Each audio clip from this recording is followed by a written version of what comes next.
సాయినాథాయ నమః. శ్రీ సాయి సచ్చరిత్రము 3వ రోజు పారాయణం, శనివారం, 16, 17 అధ్యాయం. బ్రహ్మజ్ఞానమును త్వరగా సంపాదించడం. గత అధ్యాయములో సోల్కర్ తన మొక్కు నెట్టు చెల్లించును, బాబా దాని నెట్టు ఆమోదించునో చెప్పితిని. ఏ కొంచెమైనను భక్తి ప్రేమలతో ఇచ్చిన దానిని ఆమోదించదననియు, గర్వముతోనూ అహంకారముతోనూ ఇచ్చిన దానిని తిరస్కరించదననియు బాబా కథలో నిరూపించను. బాబా పూర్ణ సచ్చిదానంద స్వరూపుడగుటచే కేవలం బాహ్యతంత్రును లక్ష్యపెట్టేవారు కారు. ఎవరైనా భక్తి ప్రేమలతో ఏదైనా సమర్పించినచో మిక్కిలి సంతోషముతో ఆత్రముతో దానిని పుచ్చుకునేవారు. నిజముగా సద్గురు సాయి కంటే ఉదార స్వభావాలు, దయాద్ర హృదయులు లేరు. కోరికలు నెరవేర్చు చింతామణి, కల్పతరువు వారికి సమానము కావు. మనము కోరినదల్లా ఇచ్చు కామధేనువు కూడా బాబాతో సమానము కాదు. ఏలన అవి మనము కోరినవి మాత్రమే ఇచ్చును. కానీ సద్గురువు అచింత్యము అనుపలభ్యము అయిన ఆత్మ సాక్షాత్కారమును ప్రసాదించను. ఒకనాడొక ధనికుడు సాయిబాబా వద్దకు వచ్చి బ్రహ్మజ్ఞానమును ప్రసాదించమని బతిమారాను. ఆ కథ ఇచ్చట చెప్పుదును. సకలైశ్వర్యములో అనుభవించుచున్న ధనికుడొకడుండెను. అతడు ఇండ్లను, ధనమును, పొలములను, తోటలను సంపాదించెను. వానికి అనేక మంది సేవకులుండేవారు. బాబా కీర్తి వారి చెవులు పడగానే షిరిడీకి పోయి బాబా పాదములపై పడి బ్రహ్మజ్ఞానమును ప్రసాదించమని బాబాను వేడుకొనిదనని తన స్నేహితునితో చెప్పాను. తనకు వేరేమియూ వలదనియూ, బ్రహ్మజ్ఞానం పొందినచో తనకు మిక్కిలి సంతసము కలుగుననియూ చెప్పాను. ఆ స్నేహితుడు ఇట్లనను, బ్రహ్మజ్ఞానమును సంపాదించుట అంత సులభమైన పని కాదు. ముఖ్యముగా నీ వంటి పేరాశ గలవానికి అది మిగుల దుర్లభము. ధనము, భార్యా బిడ్డలతో తేలి మునుగుచున్న నీ వంటి వానికి బ్రహ్మజ్ఞానము ఎవరిచ్చెదరు? నీవొక పైసైనా దానము చేయని వాడివే. నీవు బ్రహ్మజ్ఞానమునకే వెదుగునప్పుడు నీ కోరిక నెరవేర్చువారెవరు? తన స్నేహితుని సలహాను లక్ష్యపెట్టగా రాను పోను టాంగాను బాడుకకు కట్టించుకుని అతడు షిరిడీకి వచ్చాను. మసీదుకు పోయి బాబాను చూచి వారి పాదములకు సాష్టాంగ నమస్కారము చేసి ఇట్లనెను, బాబా, ఇక్కడికి వచ్చిన వారికి ఆలస్యము చేయక బ్రహ్మమును చూపెదరని విని నేనింత దూరము వచ్చితిని. ప్రయాణం చేయనేది మిక్కిలి పడలితిని. మీరు బ్రహ్మజ్ఞానమును ప్రసాదించినచో నేను పడిన శ్రమకు ఫలితము లభించును. దానికి బాబా ఇట్లు బదులు చెప్పాను, నా ప్రియమైన స్నేహితుడా, ఆతురపడవద్దు. త్వరలో ఇప్పుడే నీకు బ్రహ్మమును చూపేదను. నాది నగర బేరమే కాని అరువు బేరము కాదు. అనేక మంది నా వద్దకు వచ్చి ధనము, ఆరోగ్యము, పలుకుబడి, గౌరవము, ఉద్యోగము, రోగ నివారణము మొదలగు ప్రాపంచిక విషయములనే అడుగుతారు. నా వద్దకు వచ్చి బ్రహ్మజ్ఞానము ఇవ్వమని అడుగువారు చాలా తక్కువ. ప్రపంచ విషయములు కావాలనని అడుగువారికి లోటు లేనే లేదు. పారమార్థిక విషయమై యోచించువారు మిక్కిలి అరుదు.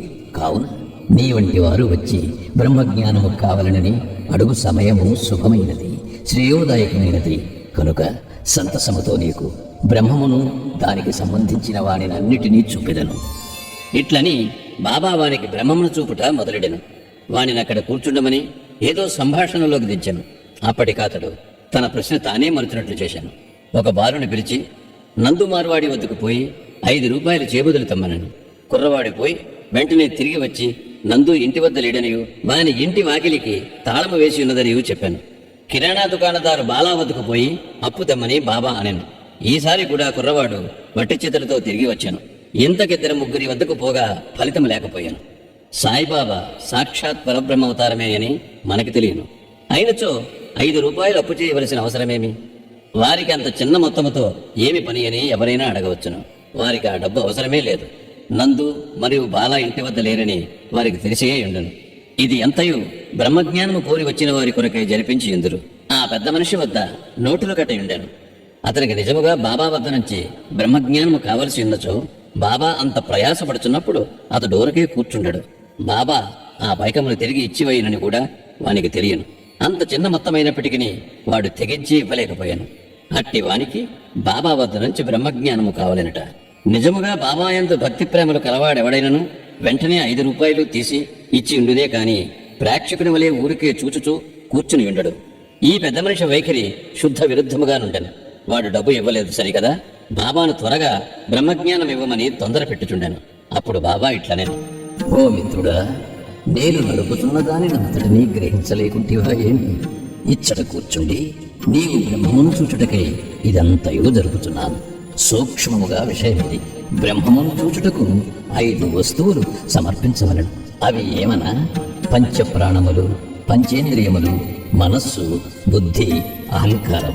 బ్రహ్మజ్ఞానము లేదా ఆత్మ సాక్షాత్కారమునకు పోవు దారి చాలా కఠినమైనది. అది కత్తివాదర వలె మిక్కిలి పదునైనది. అట్లనచో బాబా ఈ విషయములకు సంబంధించిన సంగతులన్నీ చెప్పాను. వారిని క్లుప్తముగా ఈ దిగువ పొందుపరిచితిని. బ్రహ్మజ్ఞానము లేదా ఆత్మ సాక్షాత్కారమునకు యోగ్యత. అందరూ తమ జీవితములో బ్రహ్మమును చూడలేరు. దానికి కొంత యోగ్యత అవసరం. ముముక్షుత లేదా స్వేచ్ఛనందుటకు తీవ్రమైన కోరిక.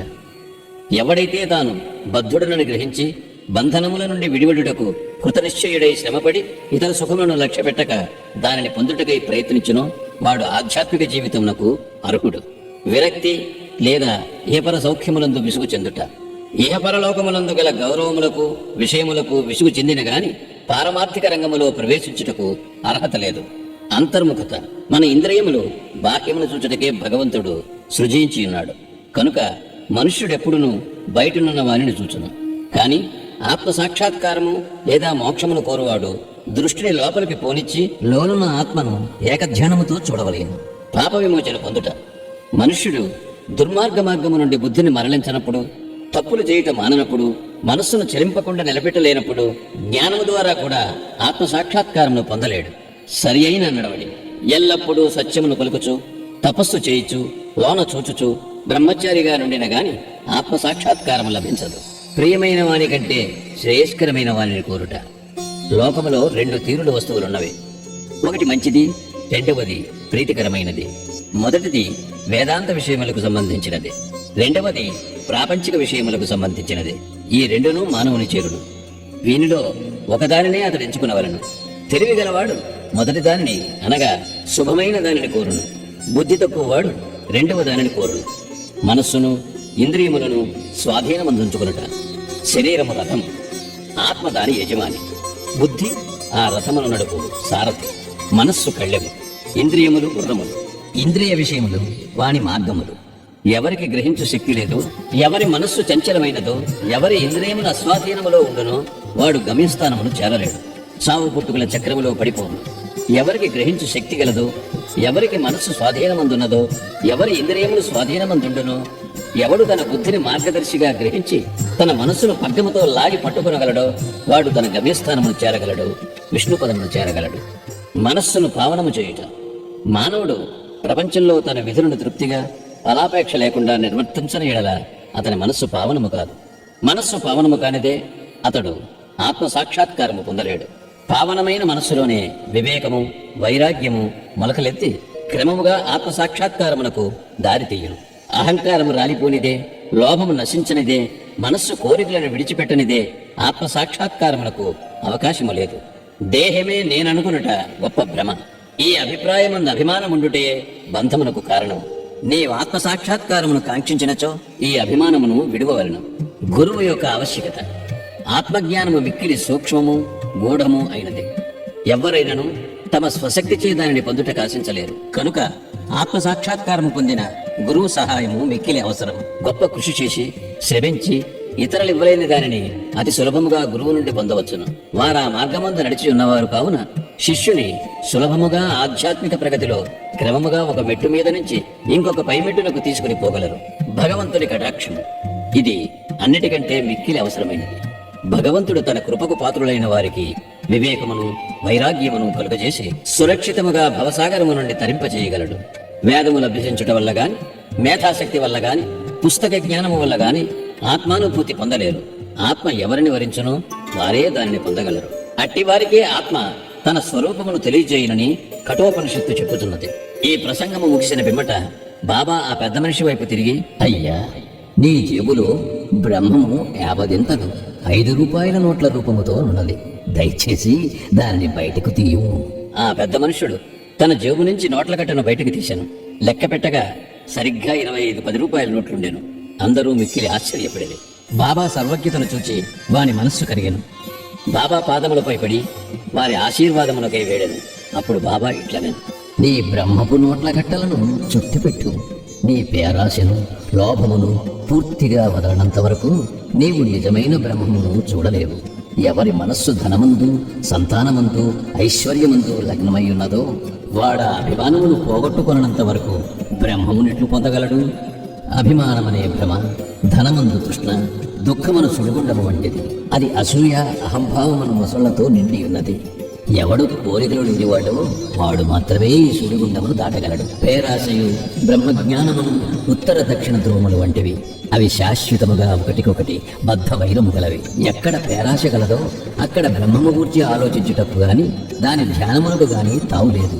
అట్లయినచో పేరాశ గలవాడు విరక్తిని, మోక్షమును ఎట్లు సంపాదించగలడు?